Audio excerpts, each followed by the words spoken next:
ये है, रीट में 10 प्रश्न आते हैं, हमारे पॉलिटिकल के 10 प्रश्न हमारे क्लास में, वीडियो क्लास में, अपनी क्लास नोट्स हैं उनमें आ जाएं, बस इसका मतलब है। जब हम टीचर हो जाएंगे, जब रीट का सिलेक्शन ले लेंगे, टीचर हो जाएंगे, अध्यापक हो जाएंगे, जैसे हम उच्च जो आपकी शिक्षक भर्ती की तैयारी करेंगे तो इसका उच्च स्तर बढ़ा देंगे। ठीक है मेरे मित्रों, आगे क्लास चालू करते हैं। और अब हम आपका जो अनुच्छेद था वहीं से चालू करते हैं, और अनुच्छेद है आपका 59। ठीक है, तो अनुच्छेद 59 से हम ये क्लास आपकी चालू हो रही है, और 59 में जितने प्रश्न बनते हैं उन्हीं प्रश्नों पर ध्यान देना है। अब 59 में क्या है, अनुच्छेद 59 में क्या लिखा हुआ है? अनुच्छेद 59 में राष्ट्रपति की शर्तें, निर्वाचन की शर्तें, तो आप शर्तों पे ध्यान दें। राष्ट्रपति की शर्तें अर्थात राष्ट्रपति का चुनाव लड़ने के लिए कौन कौन सी शर्तें होनी चाहिए। राष्ट्रपति की योग्यताएं, अहर्ताएं अनुच्छेद 58 में है, अनुच्छेद 59 में राष्ट्रपति की शर्तें हैं। जैसे कोई उम्मीदवार राष्ट्रपति का आप चुनाव लड़ना जाना, जैसे आप चुनाव लड़ना चाहते हो, तो अब जब हम पर्चा भरते हैं, अर्थात हमें पर्चा तैयार करते हैं, नामांकन पत्र तैयार कर, नामांकन जो होता है निर्वाचन प्रपत्र होता है, फॉर्म होता है, सीधी भाषा में पर्चा बोलते हैं गाँवों की तरफ। तो पर्चा भरने जाते हैं, उस पर्चे में हमें क्या क्या शर्तें होनी चाहिए, वो शर्तें हमें पूरी करनी होती हैं।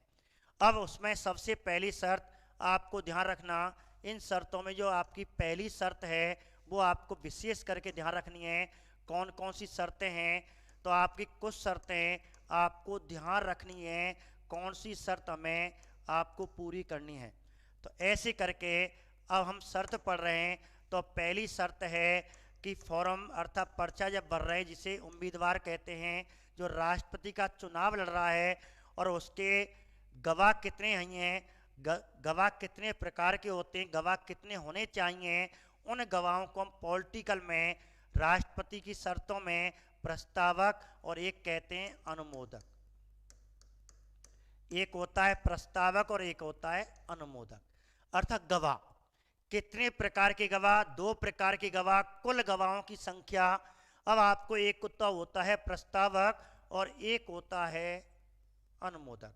ठीक है, अब देखिए प्रस्तावक कितने होने चाहिए, तो इनकी संख्या आपको ध्यान रखना 50-50 बराबर होते हैं हमेशा। प्रस्तावक अनुमोदक हमेशा बराबर होते हैं, ये विशेष आपको ध्यान रखना है। अब प्रस्तावक 50 हो गए, अनुमोदक 50 हो गए। दूसरी है गवाह, जिसे कहते हैं। अब ये होते क्या हैं, तो मैं आपको सिंपल भाषा में समझाऊं।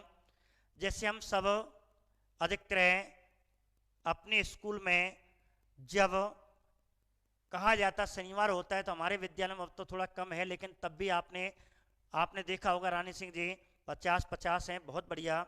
तो प्रस्तावक अनुमोदक को बता रहा हूँ, ये एक तरह के गवाह हैं। अब ये कौन होते हैं, तो इनको मैं एक उदाहरण द्वारा समझा रहा हूँ। ये कौन होते हैं, जो मैंने आपको 54 में बताया था, निर्वाचन मंडल अर्थात राष्ट्रपति चुनाव में जो भाग लेते हैं, निर्वाचन मंडल में से ही ये सदस्य होते हैं। अब थोड़ी सी व्याख्या समझा दूं। जैसे विद्यालय में बाल सभा होती थी, सरकारी स्कूल में आज भी होती है, प्राइवेट में तो कम कर दिए, पढ़ाई पे ध्यान दे रहे हैं, लेकिन तब भी होनी चाहिए बच्चों को, इससे क्या आपस में सामंजस्य बने।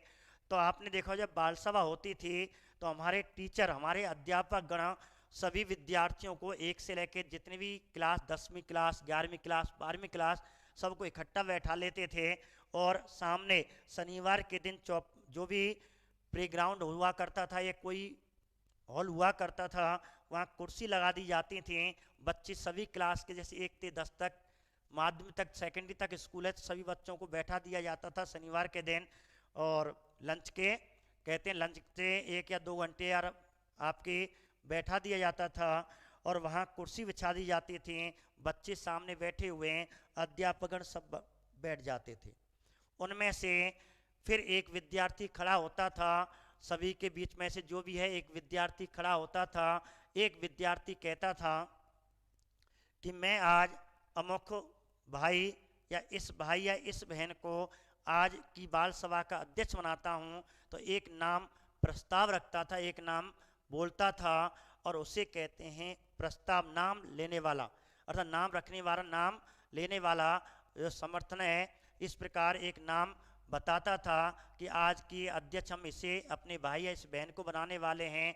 ऐसे ही जो पहला गवाह होता है, जो प्रस्तावक हैं, वो 50 होते हैं, वो निर्वाचन मंडल में से होते हैं। निर्वाचन मंडल में आप जानते हो, मैंने आपको एमएलए भी भाग लेते हैं, एमपी भी भाग लेते हैं, कोई भी हो सकता है, ठीक है, कोई भी हो सकता है, एमएलए एमपी। हाँ जी देव शर्मा जी, बहुत बढ़िया, ठीक है, देव शर्मा जी आपने सही बताया। सरता चौधरी जी नमस्ते, रश्मि सोलंकी जी, ठीक है, लखन सिंह जी, रानी सिंह जी, भाना गुजर जी, ठीक है, रोतेश कुमारी जी। तो इस प्रकार मैंने आपको एक छोटा सा बाल सभा का उदाहरण दिया।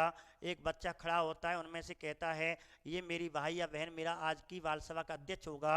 तो जो नाम लिया है, जो नाम लेने वाला है, जिस बच्चे ने लिया है वो प्रस्तावक हो गया। तो नाम लेने वाला अर्थात हम इसको राष्ट्रपति चुनाव लड़ाना चाहते हैं। कहते हैं लला तू खड़ा हो जा। खड़ा करने वाले सैन कुमार जी नमस्ते।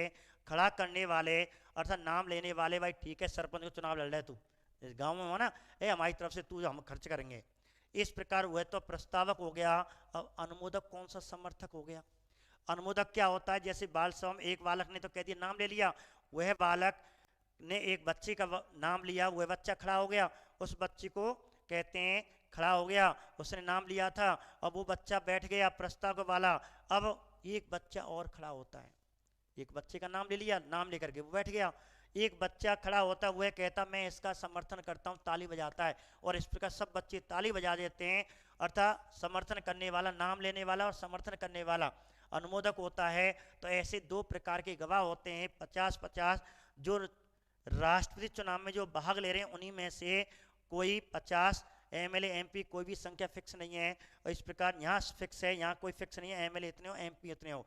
अर्थात निर्वाचन मंडल में से ही जो 3 प्रकार के सदस्य भाग लेते हैं, लोकसभा राज्यसभा के निर्वाचित सदस्य हैं, 28 राज्यों की विधानसभाओं के केवल निर्वाचित सदस्य हैं, दिल्ली पांडिचेरी की विधानसभाओं के निर्वाचित सदस्य। इनमें से 50-50 इसके गवाह के रूप में होने चाहिए। एक बात, अब जैसे पर्चा भरने जाते हैं, आपने सरपंच का चुनाव देखा होगा, जैसे हम पर्चा भरने जाते हैं वहाँ फीस जमा करानी पड़ती है, वहाँ फीस जमा, शुल्क जिसे फीस कहते हैं, यहाँ इसे कहते हैं जमानत राशि।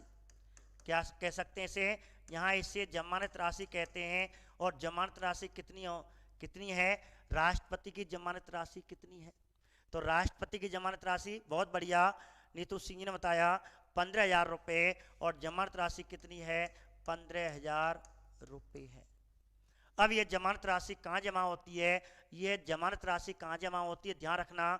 बहुत बढ़िया नीतू सिंह जी, 16.5%, ठीक है, अभी बता रहा हूँ। ये जमानत राशि जो जमा होती है वो आरबीआई, भारतीय रिजर्व बैंक ऑफ इंडिया, भारतीय रिजर्व बैंक ऑफ इंडिया में जमा होती है, ठीक है। देखिए जमानत राशि अर्थात शुल्क है, जैसे कोई फॉर्म हम भरते हैं, फॉर्म की शुल्क होती है, ऐसे इनकी शुल्क है। आरबीआई बैंक में जमा होती है, भारतीय रिजर्व बैंक ऑफ इंडिया, जिसे बैंकों का बैंक कहते हैं, केंद्रीय बैंक कहते हैं, भारत का केंद्रीय बैंक कहते हैं, ठीक है। और 1935 में, ठीक है, स्थापना हुई, 1 अप्रैल 1935 में इसकी स्थापना होती है। और वर्तमान शक्तिकांत, ठीक है, इनके क्या हैं, अध्यक्ष हैं। तो कभी बताएंगे आरबीआई बैंक के बारे में। तो आरबीआई बैंक में जमा होती है, इतना ध्यान रखें, चेक के द्वारा या कैश के द्वारा, कैसे भी इसको जमा कर सकते हैं, देखते हैं चेक होता है। अब इस प्रकार अब पर्चा बनने गए तो इसके सामने 3 शर्तें शुरू में आई। और पहली शर्त कौन सी थी? तो प्रस्तावक होने चाहिए, अनुमोदक होने चाहिए, गवाह होने चाहिए, जमानत राशि हमने भर दी।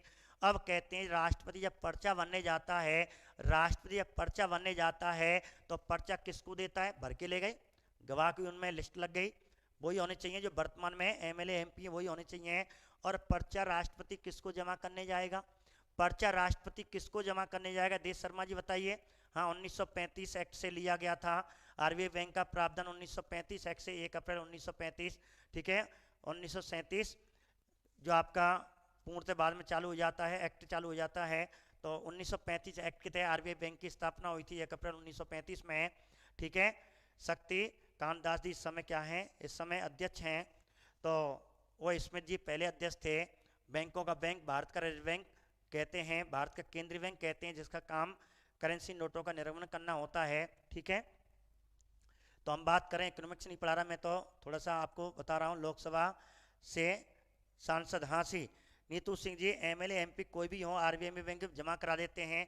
अब मैं कह रहा हूँ कि अब पर्चा राष्ट्रपति ने तैयार कर लिया, पर्चा भर के चल दिया, जैसे सरपंच जी जमा करावे जाएं अपने स्कूल में फॉर्म जमा करावे, मैं सरपंच को पर्चा भरवे जा रहा हूँ।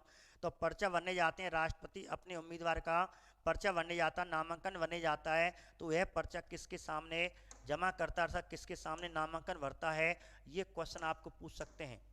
क्वेश्चन क्या पूछेंगे, राष्ट्रपति अपना नामांकन, राष्ट्रपति अपना नामांकन किसके सामने पेश करता है, राष्ट्रपति अपना नामांकन किसके सामने, नाम निर्वाचन जो नामांकन पत्र होता है, ठीक है, नामांकन पत्र होता है, वो किसके सामने पेश करता है। तो बताइए, अर्थात अपना पर्चा किसके सामने जमा करता है। तो बताइए आशीष जी, कोशिश करें। हरवंश सिंह जी कुंतल जी नमस्ते, हरवंश सिंह जी कुंतल जी नमस्ते।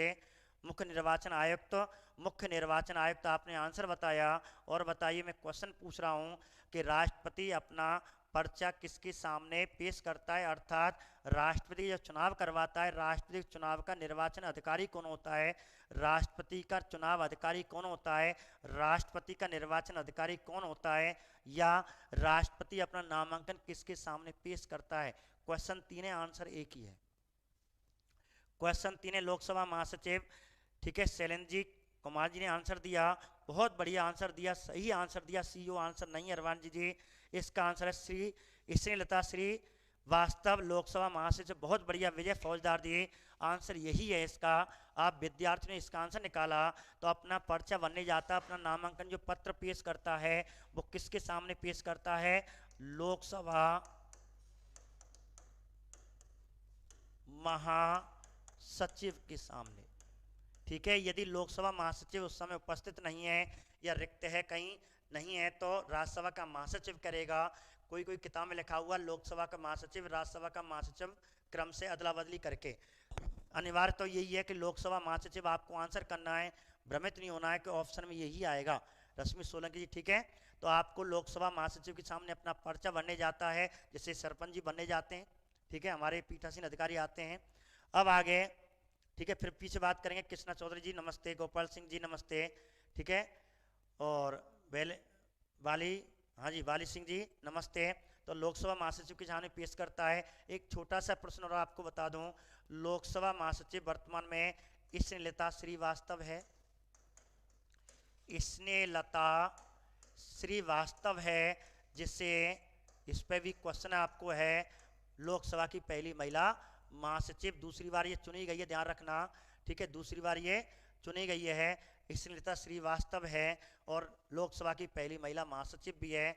आगे बात करते हैं, चलो पर्चा भर आए राष्ट्रपति जी, मुझे राष्ट्रपति बनना है, आपको राष्ट्रपति का पर्चा आपने भर दिया, उम्र मैंने आपको बता दी, योग्यताएं, अब शर्तें भी बता दी। अब पांचवी शर्त क्या है, अब पांचवी शर्त क्या है, अब वो कहेगा पर्चा, वहाँ नियम लिखा होता है, जब आपने पर्चा भर दिया अब उस कहेगा कि भाई आपका प्रचार अवधि, कि राष्ट्रपति की निर्वाचन अवधि, अर्थात सॉरी प्रचार की अवधि, जो चुनाव उम्मीदवार पे खड़ा हो गया, जैसे आप खड़े हो गए, मैं खड़ा हो गया, तो प्रचार की अवधि कितने दिन की होती है, बताइए, 14 दिन की। बहुत बढ़िया, प्रचार की अवधि कितने दिन की होती है, अर्थात 14 दिन बाद, 14 दिन तक ये प्रचार करेगा।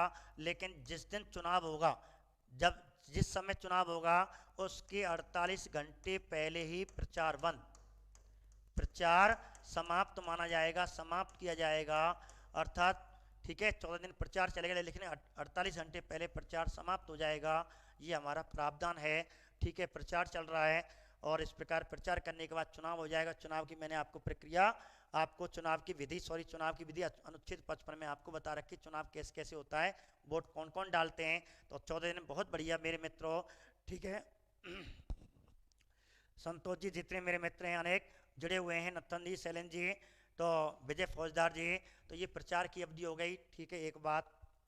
अब बात आती है एक और, इसमें शर्त बताई गई है, उसमें नोट में लिखा होता है जब पर्चा भरते हैं उसमें एक और भी चीज लिखी हुई है कि राष्ट्रपति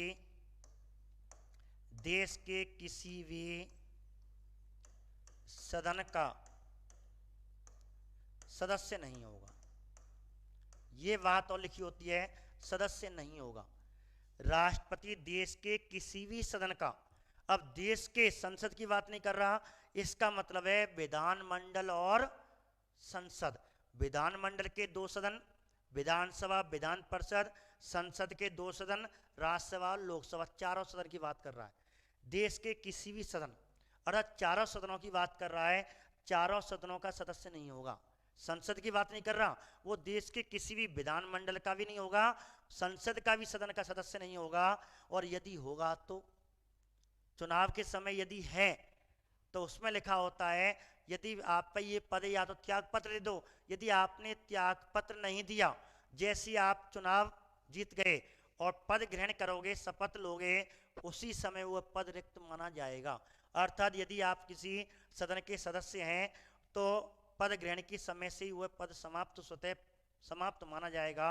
जगत सिंह बघेल जी, ठीक है, तो दिगंबर जी, कुलदीप जी, ठीक है, शैलेंद्र सिंह जी, पुष्पेंद्र जी, आप सब सुन रहे होंगे, कृष्णा चौधरी जी, ओम प्रकाश जी, विजय फौजदार, शैलेंद्र जी, नत्थन सिंह जी, संतोष जी, रश्मि जी।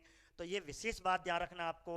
ये हो गया एक बात। एक बात और आपको बता दूं कि जब राष्ट्रपति चुनाव जीत जाता है, जब तक वो पद पे रहेगा, उसके व्यक्तिगत रूप से उसके विरुद्ध कोई भी अदालत में, कोई भी थाने में केस दर्ज नहीं होगा।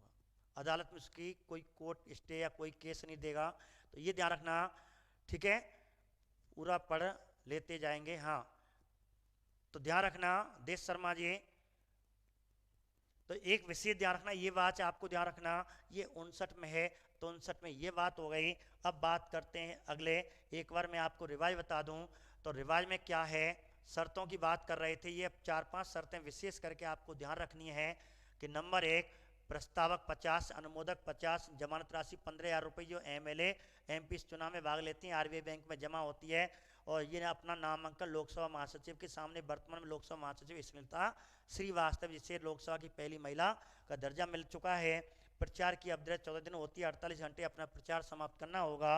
और राष्ट्रपति देश के किसी भी सदन का सदस्य नहीं होगा, यदि है तो उसे पद ग्रहण के समय ही, शपथ ग्रहण के समय या पद ग्रहण के समय ही वह पद रिक्त माना जाएगा। त्याग पत्र की कोई आवश्यकता नहीं, पद रिक्त माना जाएगा। ठीक है, आगे बात करें। ठीक है, जीत गए साहब। अब चुनाव हुआ, तो आप जानते हैं वर्तमान में हमारे जो वर्तमान के राष्ट्रपति हैं, ठीक है, वर्तमान के जो राष्ट्रपति हैं वो रामनाथ कोविंद हैं। जैसे चुनाव हुआ और रामनाथ कोविंद जी जीत गए। अब जीत गए, ठीक है, तो 60 में क्या दे रखा है, अनुच्छेद 60 पढ़ेंगे, 59 के बाद शपथ। अब रामनाथ कोविंद जीते, निर्वाचित हो गए। अब ये 14वें राष्ट्रपति हमारे, कौन से नंबर के, ठीक है, व्यक्तिगत आपको मैंने 2 चीज बताई थी, तो विशेष करके तो देश के 14वें राष्ट्रपति हैं, क्रम से 15 में हैं, व्यक्तिगत रूप से 14 में और वैसे 14 में। अब रामनाथ कोविंद जी चुनाव जीते, ये हमारे रामनाथ कोविंद जी वर्तमान में, ठीक है, चुनाव जीत के निर्वाचन हो गया। कोई झगड़ा हो जाता, कोई निर्वाचन संबंधी विवाद हो जाता है, तो अनुच्छेद 71 के तहत राष्ट्रपति या उपराष्ट्रपति के निर्वाचन संबंधी कोई विवाद उत्पन्न हो जाता है, तो ये केस सुप्रीम कोर्ट जाता है और सुप्रीम कोर्ट जो निर्णय देता है वह अंतिम माना जाता है। और 1969 में एकमात्र ऐसा राष्ट्रपति जिसके चुनाव में विवाद हुआ था वह बीवी गिरी थे, ठीक है। और भारत के पहले गैर कांग्रेस राष्ट्रपति भी है। गैर कांग्रेस का मतलब है निर्दलीय थे, कोई पार्टी से नहीं लड़े थे, ये भी ध्यान रखना। द्वैचक्रीय प्रणाली द्वारा ये भी ध्यान रखना, ठीक है। तो इस प्रकार ये मैंने बता दिया, यदि निर्वाचन संबंधी विवाद उत्पन्न हो जाता है तो कौन से अनुच्छेद के तहत इनका विवाद सुप्रीम कोर्ट में जाता है, 71 के तहत सुप्रीम कोर्ट में जाएगा, सुप्रीम कोर्ट जो निर्णय देगा वो निर्णय मान्य होगा। इस प्रकार चलो जीत गए, कोई विवाद नहीं हुआ, रामनाथ कोविंद जी जीते। जीतने के बाद अब इनको शपथ दिलाई जाएगी। ठीक है, अब ये क्वेश्चन बनता है, ध्यान से सुने। क्वेश्चन क्या है, राष्ट्रपति को शपथ कौन दिलाता है? तो राष्ट्रपति को शपथ कौन दिलाता है, इसलिए मैंने आपको यहाँ एक इमेज है, एक फोटो है, ये किनकी है? वर्तमान देश के मुख्य न्यायाधीश। तो राष्ट्रपति को शपथ कौन दिलाता है? कहते हैं देश का मुख्य न्यायाधीश, CJI, अर्थात देश का मुख्य न्यायाधीश। मुख्य न्यायाधीश शपथ दिलाता है, एक बात। ठीक है, राष्ट्रपति शपथ कौन दिलाता है? उपराष्ट्रपति नहीं दिलाता। ठीक है, त्यागपत्र तो एक दूसरे से देते हैं, ये उपराष्ट्रपति शपथ दिलाता है, राष्ट्रपति, लेकिन राष्ट्रपति शपथ कौन दिलाता है? देश का मुख्य न्यायाधीश दिलाता है। और इस प्रकार कहते हैं, और यदि मुख्य न्यायाधीश ना हो तो वरिष्ठ न्यायाधीश, सुप्रीम कोर्ट का वरिष्ठ न्यायाधीश दिलाएगा। बस आपको इतनी बात ध्यान रखनी है। ये तो हमारे डॉक्टर राजेंद्र प्रसाद जी हैं। तो रामनाथ कोविंद अर्थात राष्ट्रपति शपथ देश का मुख्य न्यायाधीश दिलाएगा, यदि ना हो तो वरिष्ठ न्यायाधीश दिलाएगा। अब शपथ किसकी दिलाई जाती है? शपथ संविधान के संरक्षण की दिलाई जाती है। शपथ किसकी? संविधान के संरक्षण की। संविधान के संरक्षण की शपथ राष्ट्रपति को संविधान के संरक्षण की शपथ देश का मुख्य न्यायाधीश दिलाता है। यदि देश का मुख्य न्यायाधीश ना हो तो वरिष्ठ न्यायाधीश दिलाता है। ये आपको ध्यान रखना, एक बात। दूसरी बात, अब ये क्वेश्चन पूछ ले जाए, ध्यान से सुने। अब आपको क्वेश्चन पूछ ले जाए कि देश के वर्तमान राष्ट्रपति जो 14 में हैं, रामनाथ कोविंद को शपथ किसने दिलाई थी? देश निम्न में से देश के किस मुख्य न्यायाधीश ने? मनोज फौजदारी। ठीक है, ध्यान से सुने, बहुत बढ़िया प्रश्न बता रहा हूं मैं। क्वेश्चन क्या कर रहा हूं सर, आपसे पढ़ने में बहुत अच्छा लगता है, बहुत बढ़िया शैलेंद्र जी। सुनिए आगे, मैं बहुत बढ़िया प्रश्न बता रहा हूं। देश का मुख्य निम्न में से देश के किस मुख्य न्यायाधीश ने वर्तमान राष्ट्रपति रामनाथ कोविंद को शपथ दिलाई थी? दोबारा सुने, निम्न में से किस मुख्य न्यायाधीश ने वर्तमान राष्ट्रपति रामनाथ कोविंद को शपथ दिलाई थी? ये है पेपर में। अब ये क्वेश्चन आ गया, जैसे मैं आपको यहाँ ऑप्शन बता रहा हूँ। ठीक है, जैसे ऑप्शन लिख रहा हूँ, बच्चे मुझे मालूम है पूछेंगे कि गुरुजी ऑप्शन बताइए। ऑप्शन नंबर 1 दीपक मिश्रा। क्वेश्चन क्या, दोबारा सुने। निम्न में से देश के किस मुख्य न्यायाधीश ने रामनाथ कोविंद को शपथ दिलाई थी? जो आंसर जानता है वो आंसर लिख दें। दीपक मिश्रा। ठीक है, हाँ जी, आंसर लिखते जाएं, फिर अभी पूछूंगा संतोष जी ने इसका आंसर। दोबारा सुने, आंसर देते जाएं। मैं ऑप्शन में दे रहा हूं आपको, दीपक मिश्रा, शरद अरविंद बोबड़े,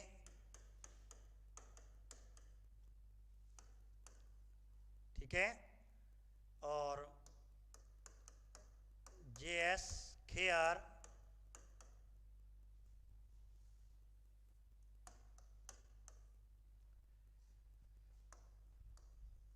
रंजन गोगोई।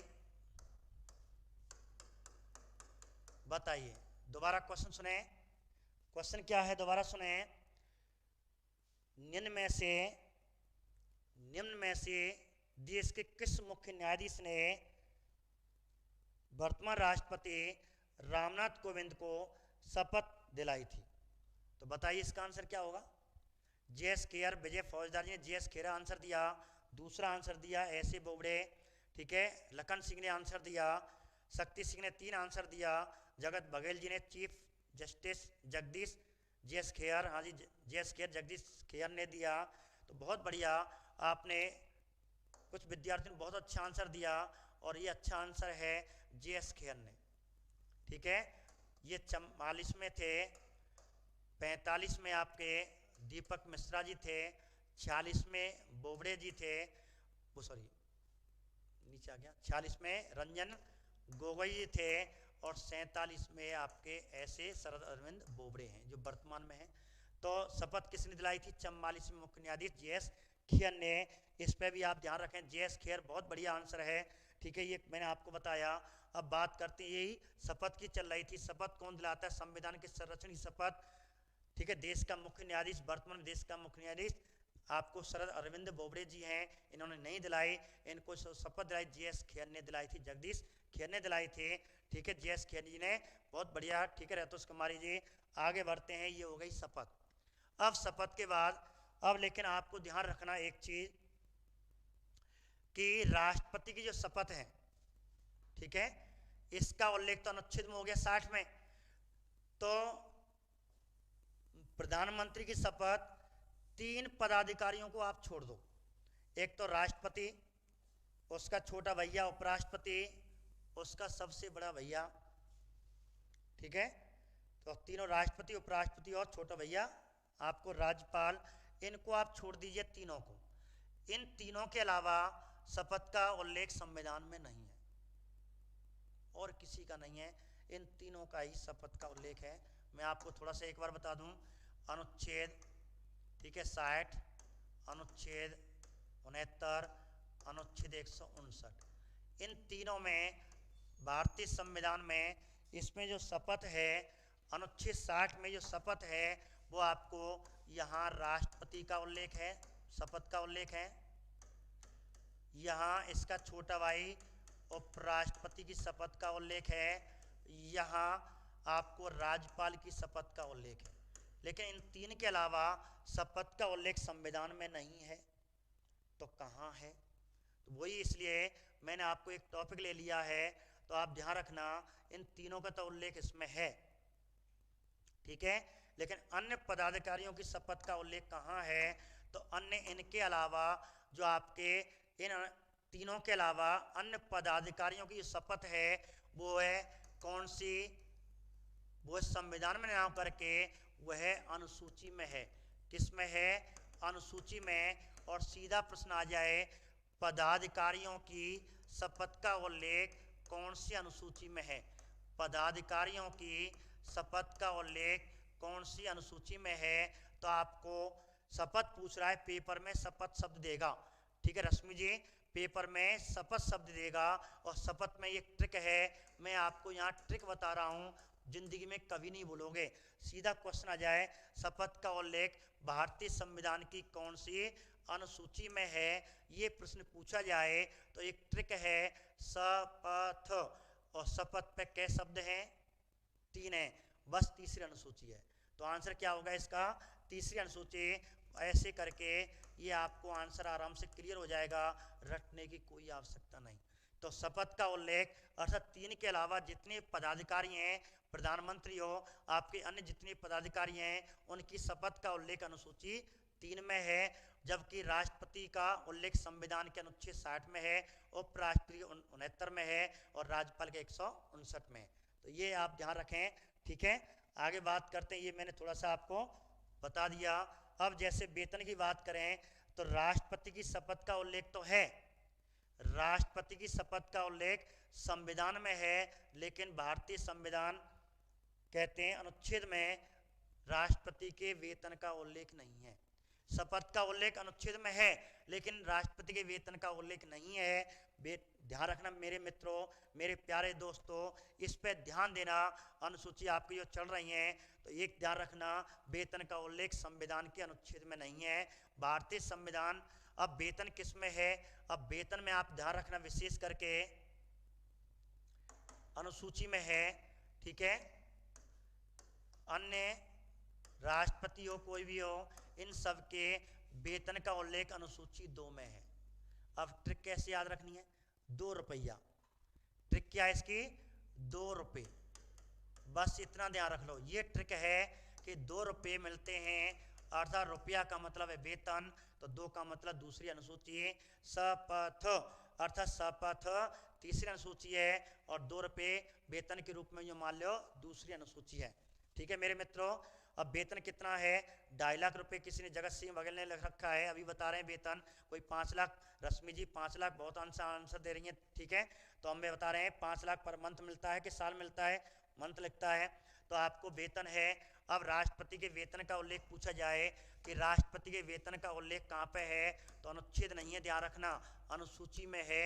और कौन से अनुसूची में है, 2 में है, तो ये आप ध्यान रखनी है, अनुसूची 2 में है। दूसरी बात, अब वेतन का निर्धारण कि वेतन कितना मिलता है, कितना मिलना चाहिए, मंथ में कितना मिलना चाहिए और वेतन कितना है। तो वेतन कितना मिलना चाहिए आप जानते हो, राष्ट्रपति का वर्तमान वेतन कितना है, 5 लाख रुपए प्रति माह है। कितने है, 5 लाख रुपए प्रति माह है। तो वेतन इसका कहते हैं कितने से कितने बढ़ाया, पिछला वेतन कोई बताएगा। अब ये पूछ ले पेपर में, कठिनाई स्तर पूछेगा कि 1 लाख से 4 लाख किया, 1.5 लाख से 5 लाख किया, 2.5 लाख से 5 लाख किया, 3.5 लाख से 5 लाख किया। अब ऐसा ऑप्शन दे दे तो बताइए ऐसा आंसर। ऑप्शन में क्या दे दिया, ठीक है, 1.5 लाख से 5 लाख, 2.5 लाख से 5 लाख, 3.5 से 5 लाख, 1 लाख से 5, 1 से 5। तो बताओ आंसर क्या होगा कि कितना था इसका वेतन इससे पहले, 5 लाख से पहले इसका वेतन कितना था, तो राष्ट्रपति का वेतन 1.5 लाख रुपए था। तो राष्ट्रपति वेतन 1.5 लाख से कितना बढ़ा दिया गया, 5 लाख बढ़ा दिया गया, 5 लाख बढ़ाया गया है। तो 5 लाख किसने वेतन का निर्धारण किया कि वेतन इतना दिया जाएगा, तो इसके वेतन का निर्धारण कौन करता है। अब क्वेश्चन बन गया, तो राष्ट्रपति आप मेरे से प्रश्न पूछ सकते हो कि सर ये बताइए कि राष्ट्रपति वेतन 5 अर्थात वेतन की जो वृद्धि है, वेतन का जो निर्धारण करता है वो कौन करता है। तो ऐसे मंत्रिमंडल, संसद, राज्यसभा, लोकसभा जैसे भी क्वेश्चन आपको पूछे जाते, सुप्रीम कोर्ट, तो आपको ध्यान रखना इनके वेतन का निर्धारण कौन करता है, इनके वेतन का निर्धारण संसद करती है। कौन करती है, इनके वेतन का निर्धारण संसद करती है। 1.5 लाख से 5 लाख किया गया, ये सब संसद ने ही किया गया। एक बात और बता दूं, राष्ट्रपति का छोटा भाई उपराष्ट्रपति और प्रधानमंत्री जो शासन अध्यक्ष होता है, ये तो राष्ट्रीय अध्यक्ष होता है, राज्य का मुखिया होता है एक तरह का, भारत देश के मतलब भारत के राज्य का मुखिया कहलाता है। वो राज्य की बात नहीं कर रहा, भारत राज्य का मुखिया, भारत राज्य का मुखिया जाए, भारत राज्य का मुखिया राष्ट्रपति है, ठीक है। और एक होता है शासन अध्यक्ष जो प्रधानमंत्री है। प्रधानमंत्री का उल्लेख, उपराष्ट्रपति के वेतन का उल्लेख संविधान में नहीं है।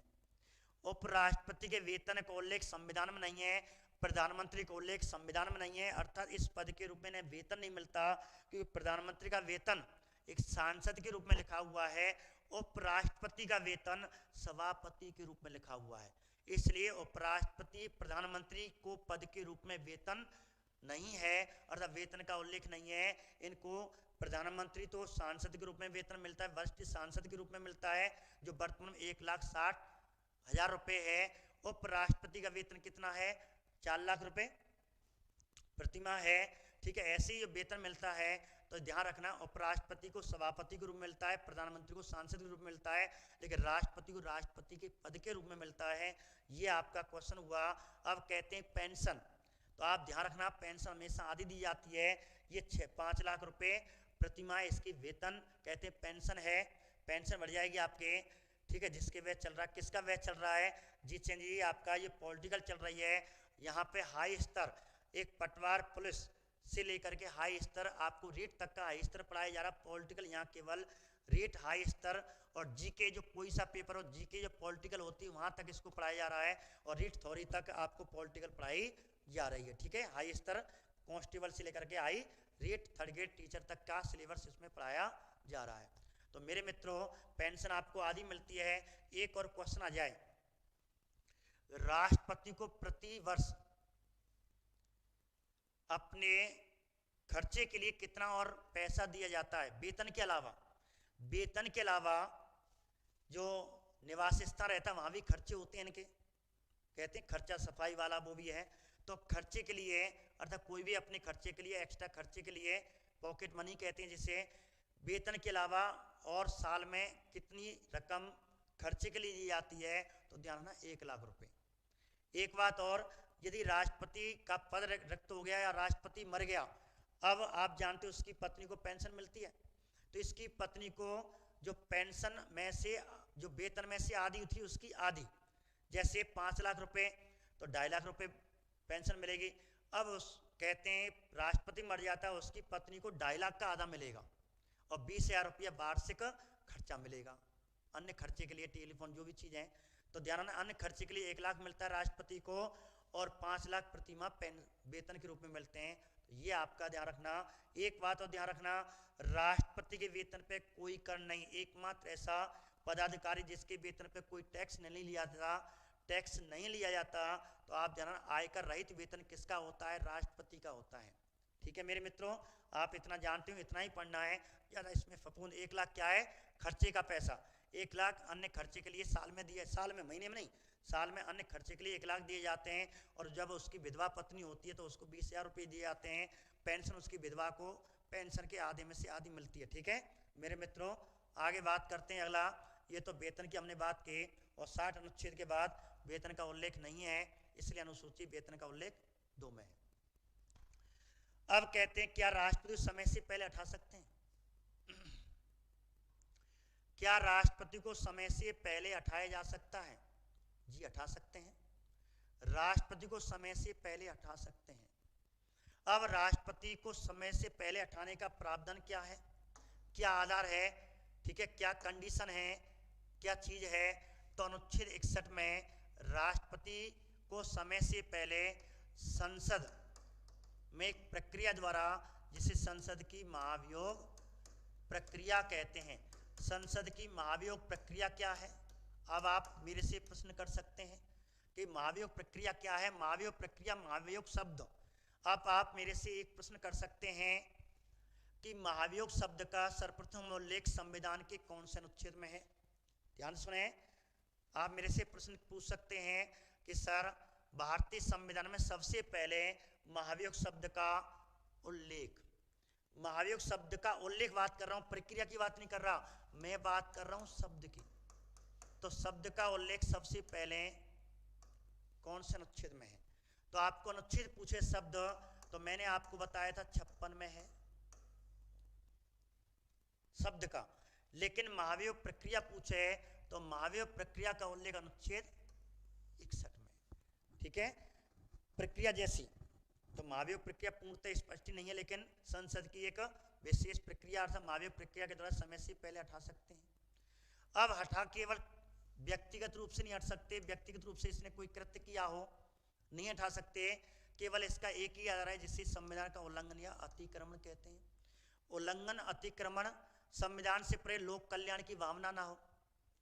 जैसे राष्ट्रपति को शपथ लोक कल्याण की, संविधान के संरक्षण की शपथ दिलाई जाती है, ठीक है, लोक के कल्याण की शपथ दिलाई जाती है, वहां ये उल्लंघन करता है, संविधान का विरुद्ध जाता है और व्यक्तिगत रूप से कोई कृत्य करता है तो नहीं हटा सकते, कोई केस नहीं लग सकता कोई कोर्ट में इसके विरुद्ध, ठीक है, सुनवाई नहीं, विरुद्ध कोई केस नहीं हो सकता। लेकिन यदि इसने संविधान का उल्लंघन किया है तो संसद में महाभियोग प्रक्रिया बुलाई जाती है, एक विशेष प्रक्रिया है जो अर्धनियुक्त प्रक्रिया के तहत आती है। अब क्या है, कैसे हटाएंगे? ठीक है, हमें रामनाथ कोविंद को उठाना है। अब रामनाथ कोविंद को उठाना है तो कैसे हटाएंगे? तो आप मेरे से पूछ सकते हो, अब मैं आपको बता रहा हूं इसे हटाने का प्रावधान क्या है। जैसे हमने ये मान लो रामनाथ कोविंद जी हमें हटाने हैं, तो प्रावधान, तो ये जो प्रावधान है एक अमेरिका से लिया गया है। अब इसी अमेरिका के प्रावधान के तहत मैं आपको समझा रहा हूं कि महाभियोग प्रस्ताव देश के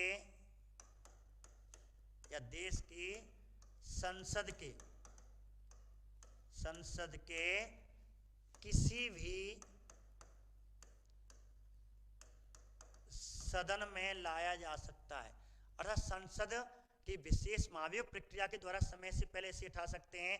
हटाने के लिए संसद का कोई भी सदन, और आप जानते हैं संसद के 2 सदन होते हैं, तो संसद का कोई भी सदन जैसे राज्यसभा या फिर लोकसभा, राज्यसभा या लोकसभा, कोई भी सदन इसे हटाने का प्रस्ताव ला सकता है। पहली शर्त तो यह है, हटाने के लिए इसकी कुछ शर्तें हैं कि संसद का कोई भी सदन, आप पे इस पे ध्यान रखना, केवल यहाँ चल रही संसद का, इसका मतलब है चुनाव हटाने के लिए संसद के ही सदस्य भाग लेंगे, सभी सदस्य मनोनीत हों या निर्वाचित हों, तो संसद का कोई भी सदन इसे हटाने का प्रस्ताव ला सकता है। सबसे पहले रामनाथ कोविंद को हटाने का प्रस्ताव कोई भी ला सकता है, राज्यसभा भी ला सकती है, लोकसभा भी ला सकती है। ठीक है, कोई भी सदन ला सकता है, पहली शर्त। दूसरी शर्त, जैसे राज्यसभा लाई, अब राज्यसभा एक कहते हैं हटाने का प्रस्ताव, एक एप्लीकेशन जैसे कहते हैं, लिखते हैं, ठीक है, लिखते हैं, लिख करके वह हटाने के प्रस्ताव के कारण सहित लिख करके, और वह प्रस्ताव किसके पास जाएगा, जो सदन लेकर के आ रहा है, जैसे राज्यसभा लेके आ रहा है तो राज्यसभा अध्यक्ष के पास जाएगा वह प्रस्ताव, जो हटाने का प्रस्ताव है, और जाएगा। अब कोई भी सदन ला सकता है, अध्यक्ष के पास जाएगा। अब अध्यक्ष क्या करेगा, उसकी पहले तो हस्ताक्षर जांच करेगा। क्या करेगा, ये हस्ताक्षर है या नहीं। कहने का मतलब है जो हटाने का प्रस्ताव लाया था उसके कितने साइन होने चाहिए, कुल सदस्य का 1/4 भाग। राज्यसभा ला रहा है तो उसके 1/4 भाग, लोकसभा ला रहा है तो उसके 1/4 भाग उस हटाने के प्रस्ताव पर जो अध्यक्ष को दिया गया, जिस सदन में ला रहा है उसी अध्यक्ष को देगा। जिस राज्यसभा ला रहा है तो सभापति को देगा, उपराष्ट्रपति को हटाने के प्रस्ताव को चेक करवाएगा, भाई हम इसे हटाना चाहते हैं, आप इसे हटा दो। लोकसभा तो आपको लोकसभा अध्यक्ष को देगा, लोकसभा अध्यक्ष उसके जांच करेगा कि 1/4 हस्ताक्षर है या नहीं। अब जैसे 1/4 हस्ताक्षर हैं, इसके बाद अध्यक्ष साहब क्या करेंगे, सदन का अध्यक्ष क्या करेगा कि एक कमेटी बुलाएगा, 3 सदस्यीय कमेटी बुलाएगा। हस्ताक्षर चेक होने के बाद 3 सदस्य, ये ध्यान रखना कितने सदस्यीय कमेटी बनाएगा, और 3 सदस्यीय कमेटी से कारण की जांच करवाएगा। हस्ताक्षर की जांच तो कौन ने करी है, स्वयं ने करी है।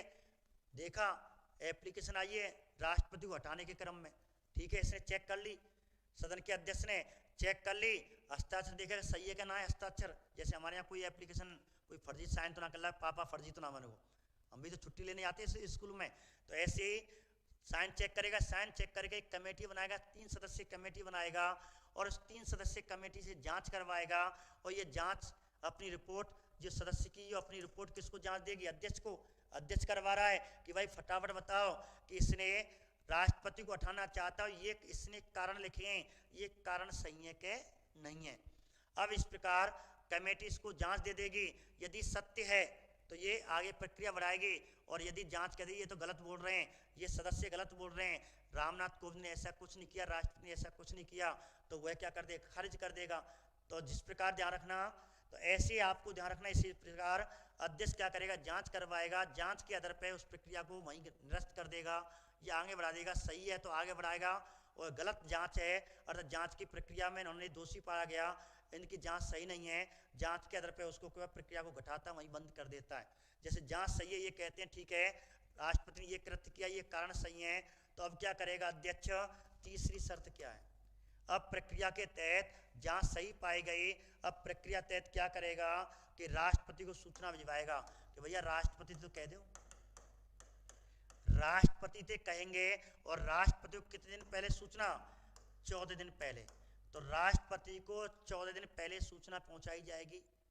अर्थात सबसे पहले संसद कोई भी सदन लाएगा, उस पर 1/4 हस्ताक्षर होंगे, अध्यक्ष के पास जाएगा, जिस सदन लेकर के आया हस्ताक्षर जांच करेगा, कारणों की जांच करवाएगा, उनके आधार पर फिर आपको संसद के सदन में जो पहले लाया था उसी में हटाने के प्रस्ताव की अनुमति दी जाएगी। उससे पहले, ठीक है, बहुमत सिद्ध होने से पहले राष्ट्रपति को 14 दिन पहले सूचना दे दी जाएगी, और जैसे सूचना के 14 दिन बाद जो सदन लेकर के आया था उस सदन में, ठीक है, कितने बहुमत से पारित करना होगा, 2/3 भाग से इसे बहुमत सिद्ध कर दिया। जो सदन इसे हटाने का प्रस्ताव लाया था 14 दिन के बाद उसमें कहते हैं कि प्रस्ताव पारित होगा, यदि प्रस्ताव पारित कर दिया तो ये प्रक्रिया आगे बढ़ेगी, और यदि नहीं हुआ तो ये प्रक्रिया वहीं के वहीं समाप्त हो जाएगी। ये मान लीजिए कि राज्यसभा ने या लोकसभा जो भी सदन लाई थी, एक सदन ने इसे पारित कर दिया तो ये अगले सदन में जाएगा। जो भी है, राज्यसभा लाएगी तो लोकसभा में जाएगा, लोकसभा लाई है तो राज्यसभा में जाएगा, अगले सदन में जाएगा। अगले सदन में क्या होगा, यहाँ राष्ट्रपति को आने की अनुमति होती है, राष्ट्रपति को सफाई देने की अनुमति होती है, या तो राष्ट्रपति या अपना केवल कोई प्रतिनिधि अपना वकील भेजेगा, अपने वकील के माध्यम से, या स्वयं राष्ट्रपति इस अगले सदन में आएगा, यहाँ अपनी सफाई देने का अधिकार प्राप्त होता है, इसलिए इसे अर्धन्यायिक प्रक्रिया कहा जाता है। यहाँ राष्ट्रपति पहले सदन में राष्ट्रपति नहीं आएगा, जैसे यहाँ पारित हो गया, राष्ट्रपति बेचारे मायूस हो गए। राष्ट्रपति अगले सदन में आएगा, बहुमत सिद्ध होने से पहले अपनी सफाई पेश करेगा, या स्वयं करेगा या अपने किसी प्रतिनिधि वकील के माध्यम से करेगा। इसके बाद क्या होगा, सफाई देने के बाद वह सदन से यदि 2/3 बहुमत से सिद्ध कर देता है तो राष्ट्रपति को तुरंत त्यागपत्र देना होगा, और राष्ट्रपति अपना त्यागपत्र उपराष्ट्रपति को देता है। उपराष्ट्रपति इसकी तुरंत सूचना लोकसभा अध्यक्ष को देता है, और यदि नहीं कर पाया, यदि बहुमत सिद्ध नहीं हो पाया तो वह प्रक्रिया वहीं समाप्त हो जाती है, राष्ट्रपति पद से नहीं हटता। ठीक है, और ये पूरी संसद की महाभियोग प्रक्रिया कहलाती है। इस प्रकार दोनों सदनों को कितने बहुमत से पारित करना होगा, 2/3 से, और तुरंत यदि बहुमत सिद्ध हो गया तो तुरंत ही राष्ट्रपति को त्यागपत्र देना होगा, उपराष्ट्रपति देगा, उपराष्ट्रपति इसकी सूचना लोकसभा अध्यक्ष को देगा। तो ये है, ठीक है। यदि राष्ट्रपति ना हो तो, उपराष्ट्रपति ना हो तो यदि राष्ट्रपति पद से त्यागपत्र दे देता है, उपराष्ट्रपति ना हो तो अब राष्ट्रपति अपना त्यागपत्र किसे देगा, देश के मुख्य न्यायाधीश को देगा। पहले उपराष्ट्रपति देगा, उपराष्ट्रपति तो देश के मुख्य न्यायाधीश, और देश का मुख्य न्यायाधीश दोनों ना हो तो वरिष्ठ न्यायाधीश को देगा, और सूचना किसको, लोकसभा अध्यक्ष को पहुंचानी पड़ेगी। एक बात ध्यान रखना, राष्ट्रपति और उपराष्ट्रपति, ठीक है, शपथ अलग है। शपथ, राष्ट्रपति शपथ देश के मुख्य न्यायाधीश लेगा, उपराष्ट्रपति राष्ट्रपति लेगा, लेकिन त्यागपत्र एक दूसरे को देंगे। राष्ट्रपति अपना त्यागपत्र उपराष्ट्रपति देगा, उपराष्ट्रपति अपना त्यागपत्र राष्ट्रपति को देगा। ये ध्यान रखना विशेषकर, ठीक है मेरे मित्रों, ये ध्यान रखें। यहाँ पे आगे बात करते हैं आगे। तो ये आपका किसकी बात हो गई, संसद की महाभियोग प्रक्रिया।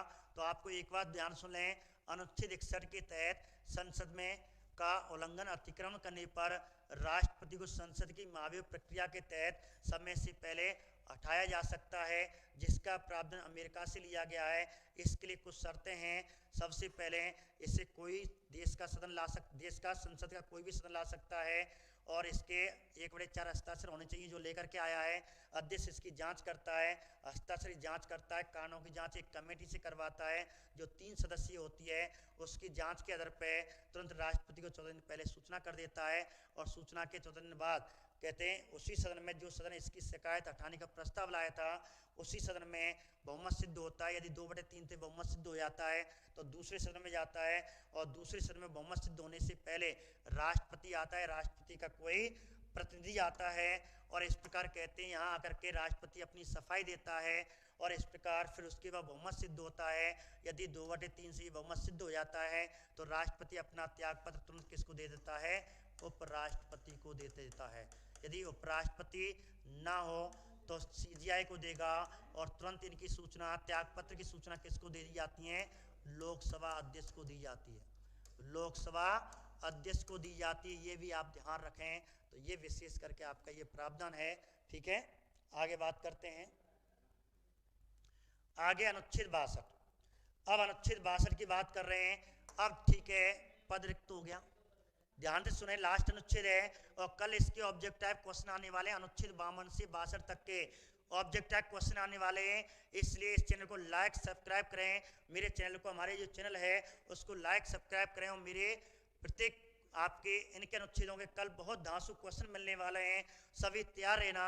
3 से 4 ऑब्जेक्ट टाइप अनुच्छेद 62 से, वो अनुच्छेद 52 से 62 तक के अनुच्छेद आपको तैयार रखना। तो अब लास्ट में अनुच्छेद आपको पढ़ाने जा रहे हैं, और लास्ट अनुच्छेद है आपका 62। देखिए अनुच्छेद 62, अनुच्छेद 62 में क्या है, यदि राष्ट्रपति का पद आकस्मिक रिक्त हो गया, आकस्मिक पद रिक्त, ठीक है, आकस्मिक पद रिक्त हो गया। अब आकस्मिक मतलब या तो त्यागपत्र दे दिया, या इसे पदच्युत कर दिया, जबरदस्ती संसद की महाभियोग प्रक्रिया के द्वारा हटा दिया, या राष्ट्रपति पद पे क्या हो गई, मृत्यु हो गई, कुछ भी हो सकता है, मृत्यु हो चुकी है, ठीक है, मृत्यु हो गई। अब ऐसी स्थिति में इसके पद का निर्वहन कौन करेगा? अनुच्छेद 62 कहता है यदि राष्ट्रपति का पद आकस्मिक रिक्त हो गया तो 6 माह के अंदर इसका चुनाव कराया जाएगा। ये बात लिख रही है, 6 माह के अंदर, 6 माह के अंदर राष्ट्रपति का चुनाव कराया जाएगा। लेकिन 6 माह तक इसके पद का निर्वहन कौन करेगा अधिकतम? तो इसके पद का निर्वहन जब राष्ट्रपति मर जाता है तो मैंने आपको उपराष्ट्रपति का फोटो लगा रखा है, जो हमारे एम वेंकैया नायडू हैं, राजस्थान से राज्यसभा सांसद हैं। राजस्थान से ये राज्यसभा सांसद है, ध्यान रखना, राज्यसभा एमपी है, मेंबर ऑफ पार्लियामेंट, राजस्थान से हैं उपराष्ट्रपति। तो इसके पद का निर्वहन उपराष्ट्रपति करेगा और 6 महीना से अधिक नहीं करेगा, क्योंकि ये अनुच्छेद कह रहा है कि 6 महीना के अंदर नए राष्ट्रपति का चुनाव करा लिया जाएगा। इसलिए कार्यवाहक राष्ट्रपति कार्यकाल कितना होता है? 6 माह। और यदि राष्ट्रपति कार्यकाल पूछे तो 5 वर्ष होगा। राष्ट्रपति का कार्यकाल 5 वर्ष और कार्यवाहक राष्ट्रपति कार्यकाल पूछे तो 6 माह। नवीन राष्ट्रपति कार्यकाल पूछे तो भी आपको 5 वर्ष होगा। तो राष्ट्रपति कार्यकाल 5 होता है और कार्यवाहक राष्ट्रपति का 6 माह होता है। यदि उपराष्ट्रपति ना हो, यदि राष्ट्रपति की मृत्यु हो जाए, उपराष्ट्रपति ना हो, तो इसके पद का निर्वहन कौन करेगा? ये आपका प्रश्न बनता है, देश का मुख्य न्यायाधीश करेगा। ठीक है, ऐसा एक बार हुआ जब जाकिर हुसैन 1969 में मर गए थे, राष्ट्रपति मर चुका था और उस समय वी गिरी उपराष्ट्रपति थे, वी गिरी कार्यवाहक हो चुके थे, कार्यवाहक राष्ट्रपति बन चुके थे। लेकिन इंदिरा गांधी जी ने कहा कि लल्लू तो चुनाव लड़ाऊंगी राष्ट्रपति को, उतर जा तू, जा उपराष्ट्रपति पद पे थे, कार्यवाहक के रूप में बैठे हुए थे। उपराष्ट्रपति जो कार्यवाहक राष्ट्रपति थे, उन्होंने त्यागपत्र दे दिया और इस प्रकार कहते हैं। और ये स्थिति आई थी उस समय, देश का मुख्य न्यायाधीश कौन था? मोहम्मद हिदायतुल्लाह था। और उस समय मोहम्मद हिदायतुल्लाह और दूसरे कार्यवाहक राष्ट्रपति बने थे, पहले बीबी गिरी बने थे, दूसरे, ठीक है, मोहम्मद हिदायतुल्लाह, तीसरे बीडी जत्ती बने थे। जब फखरुद्दीन अली अहमद की मृत्यु हो गई थी, राष्ट्रपति की मृत्यु हुई थी फखरुद्दीन अली अहमद की, उस समय उपराष्ट्रपति बीडी जत्ती था और 6 महीना में चुनाव करा ली, नीलम संजीव जीत गए। तो ये है आपके अनुच्छेद 62 में पद रिक्त होने पर उसका पद 6 महीना के अंदर भर लिया जाएगा और उस समय 6 महीना तक उसका कार्यवाहक कौन होगा? उपराष्ट्रपति होगा। उपराष्ट्रपति नहीं होगा तो देश का मुख्य न्यायाधीश होगा। उस समय उसे कार्यवाहक राष्ट्रपति कहा जाएगा।